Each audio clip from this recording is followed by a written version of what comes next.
తిరుమలకు మరోసారి బాంబు బెదిరింపులు వచ్చాయి. రాత్రి ఇస్కాన్ టెంపుల్లో బాంబు పెట్టినట్లుగా ఈమెయిల్ వచ్చింది. డాగ్ అలాగే బాంబ్ స్క్వాడ్ సాయంతో పోలీసులు తనిఖీలు చేస్తున్నారు. వరుస బెదిరింపుల నేపథ్యంలో హై అలర్ట్ ప్రకటించారు. 2 అనుమానాస్పద మెయిల్స్తో తనిఖీలు ముమ్మరం చేశారు. తమిళనాడు తిరువళ్ళూరు కేంద్రంగా ఐఎస్ఐ మాజీ ఎల్జిటిఈ మిలిటెంట్లు కలిసి కుట్ర చేస్తున్నట్లుగా మెయిల్ బెదిరింపుల్లో ఉన్నట్లుగా తెలుస్తోంది. తిరుపతిలో 4 ప్రాంతాల్లో ఆర్డీఎక్స్ బాంబులు పేలబోతున్నట్లుగా బెదిరింపులు వచ్చాయి.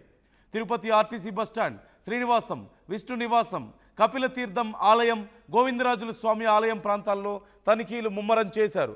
నిన్న కూడా చూసాం, తిరుపతిలో పలుచోట్ల బాంబు బెదిరింపులు వచ్చిన నేపథ్యంలో రైల్వే స్టేషన్, బస్ స్టేషన్ అలాగే ముఖ్యమైనటువంటి ప్రాంతాల్లో తనిఖీలు చేపట్టారు. ఈరోజు మరొకసారి అలాంటి బెదిరింపులే వచ్చాయి. మొన్న తమిళనాడులోని కొందరు కీలక రాజకీయ ప్రముఖులకు, సినీ ప్రముఖులకు కూడా ఇలాంటి బెదిరింపులే చూసాం. హీరోయిన్ త్రిషాకి, సీఎం స్టాలిన్కి, అక్కడి గవర్నర్ నివాసానికి, బీజేపీ కార్యాలయానికి కూడా బాంబు బెదిరింపులు వచ్చాయి. ఇలా వరుస బాంబు బెదిరింపులతో అధికారులు హై అలర్ట్ ప్రకటించారు. పూర్తి స్థాయిలో తనిఖీలు చేస్తున్నారు. ఓవైపు బాంబ్ స్క్వాడ్, మరోవైపు డాగ్ స్క్వాడ్, ఇలా అందరూ కలిసి పూర్తి స్థాయిలో తనిఖీలు చేపడుతున్నారు. లైట్గా తీసుకోవడానికి లేదు ఈ బెదిరింపుల్ని అంటూ తెలుస్తోంది. మరోవైపు ఎవరు ఈ మెయిల్స్ పంపుతున్నారు, వీటి కారణం ఏంటి, ఏం డిమాండ్స్ ఉన్నాయనేది మాత్రం తెలియడం లేదు. నిజంగా ఏదైనా వాళ్ళు ఆశించి ఇలాంటి బెదిరింపులకు పాల్పడుతున్నారా, లేదంటే కేవలం ప్యానిక్ క్రియేట్ చేయడమే వాళ్ళ ఉద్దేశమా?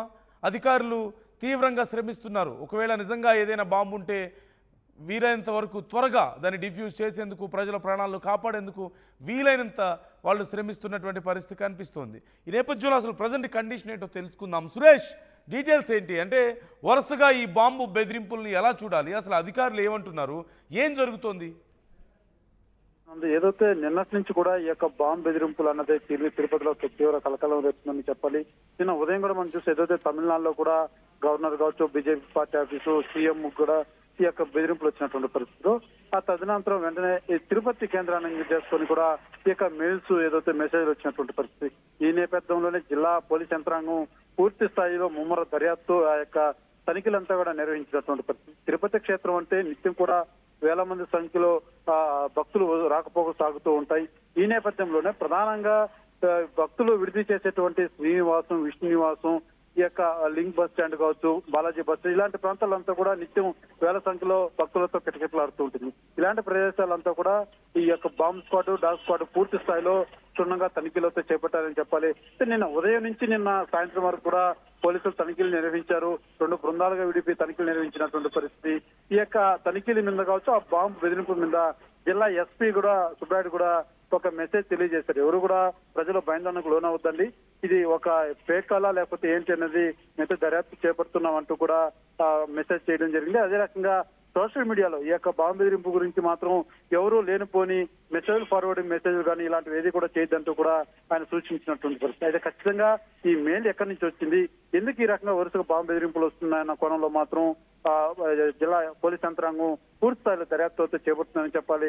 నిన్న నైట్ అర్ధరాత్రి టైంలో కూడా ఇస్కాన్ టెంపుల్ కూడా ఈ యొక్క మెయిల్ రావడం జరిగింది. బాంబు బెదిరింపు మెసేజ్ రావడంతో పోలీసులు రాత్రి హుటాహుటిన ఆ యొక్క ఇస్కాన్ టెంపుల్ కు వెళ్లి పూర్తి స్థాయిలో ఈ యొక్క తనిఖీలంతా కూడా నిర్వహించినటువంటి పరిస్థితి. అయితే అక్కడ ఇటువంటి పేలుడు పదార్థాలు కావచ్చు, ఇతర అనుమానం వ్యక్తమయ్యేటువంటి వస్తువులు కూడా ఏది లభ్యం కాలేదు. పూర్తి స్థాయిలో అయితే ఆ తనిఖీలన్నీ కూడా నిర్వహించినటువంటి పరిస్థితి. టెంపుల్ సిటీలో ఈ రకంగా వరుసగా బాంబు బెదిరింపు అన్నది మాత్రం కొంత కలవరం పెడుతుందని చెప్పాలి. అయితే పోలీసులు మాత్రం చాలా క్షుణ్ణంగా ఎక్కడే కానీ ఎటువంటి అవాంఛనీయ సంఘటన జరగకుండాను, కాకపోతే ఎక్కువ సంఖ్యలో గుమ్మగూడినటువంటి ప్రాంతంలో ప్రజలు కానీ భయాందోళన కాకుండా, ప్యానిక్ కాకుండా ఉండే విధంగా వచ్చి తగు చర్యలు అయితే తీసుకుంటున్నారని చెప్పాలి. అయితే ఈ బాంబు బెదిరింపు కేసు అనేది ఇవాళ తిరుపతికి కొత్త ఏమి కాదని చెప్పాలి. ఎందుకంటే గడిచిన 2 నెలలు 3 నెలల ముందు కూడా ఇదే తరహైనట్టు పలు హోటల్స్ కూడా బాంబు బెదిరింపులు వచ్చినటువంటి నేపథ్యం. ఈ రకంగా 1-2 సార్లు బెదిరించి అలా ఒకనొక సందర్భంలో ఏదైనా జరిగితే కూడా దాన్ని అప్రమత్తంగా ఉండాలి తప్ప మన కేర్లెస్ గా తీసుకోకూడదు. కాబట్టి పోలీస్ యంత్రాంగం మాత్రం పూర్తి స్థాయిలో చాలా సీరియస్ గా అయితే ఈ యొక్క తనిఖీలు నిర్వహిస్తుంది. ఈ సంబంధించినటువంటి మెసేజ్లు కూడా ఎక్కడి నుంచి వస్తున్నాయి, తమిళనాడు కేంద్రం చేసుకుని అక్కడి నుంచి ఈ యొక్క మెసేజ్లు వస్తున్నట్టుగా కూడా ప్రాథమికంగా మనకొచ్చే సమాచారం అందుతుందని చెప్పాలి. అయితే తమిళనాడు పోలీసులతోటిగా ఈ సమన్వయంతో పూర్తి స్థాయిలో ఈ యొక్క ఫేక్ మెసేజ్లా లేకపోతే ఏంటి దీన్ని నిగ్గుదేల్చే ప్రయత్నంలో మాత్రం పోలీస్ యంత్రాంగం నిమగ్నమైందని చెప్పాలి. Right. Thank you Suresh, thanks for the details. మొత్తం మీద చాలా ప్యానిక్ క్రియేట్ అవుతుంది వరుసగా వస్తున్నటువంటి మెయిల్స్తో. ఈ నేపథ్యంలో అధికారులు ఓవైపు సైబర్ క్రైమ్ తీవ్ర ప్రయత్నాలు చేస్తుంది. అసలు ఎక్కడి నుంచి వస్తున్నాయి ఈ మెయిల్స్, ఎవరి బెదిరింపులకు పాల్పడుతున్నారు, ఎందుకు, వాళ్ళ మోటివ్ ఏంటి, ఇవన్నీ తెలుసుకునే ప్రయత్నంలో ఉన్నారు. మరోవైపు ఏమాత్రం ఛాన్స్ తీసుకోకుండా, ఏమాత్రం రిస్క్ తీసుకోకుండా పూర్తి స్థాయిలో తనిఖీలు చేపడుతున్నారు అధికారులు.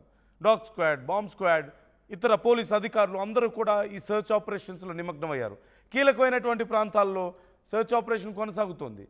గోవిందస్వామి ఆలయం, కపిలతీర్థ ఆలయం, తిరుపతి ఆర్టీసీ బస్టాండ్, శ్రీనివాసం, విష్ణు నివాసం, రైల్వే స్టేషన్, ఇలా ప్రతి చోట తీవ్రంగా శ్రమించి ఈ సర్చ్ ఆపరేషన్ను కొనసాగిస్తున్నట్లుగా తెలుస్తోంది. వీలైనంత త్వరగా అసలు ఈ మెయిల్స్ ఎవరు పంపుతున్నారు, ఎవరి బెదిరింపులకు పాల్పడుతున్నారనే వివరాలను కూడా తెలుసుకుంటామంటూ అధికారులు చెప్తున్నటువంటి పరిస్థితి కనిపిస్తుంది. మరోవైపు వస్తున్నటువంటి ఈ బెదిరింపుల నేపథ్యంలో కొంత భక్తుల్లో సైతం భయం కనిపిస్తోంది. జరుగుతున్నటువంటి పరిణామాల పట్ల మీ అభిప్రాయం ఏంటి? కామెంట్ చేసే ప్రయత్నం చేయండి. అసలైన తొలి వెలుగు. ఫాలో వాట్సాప్ @తొలి వెలుగు official.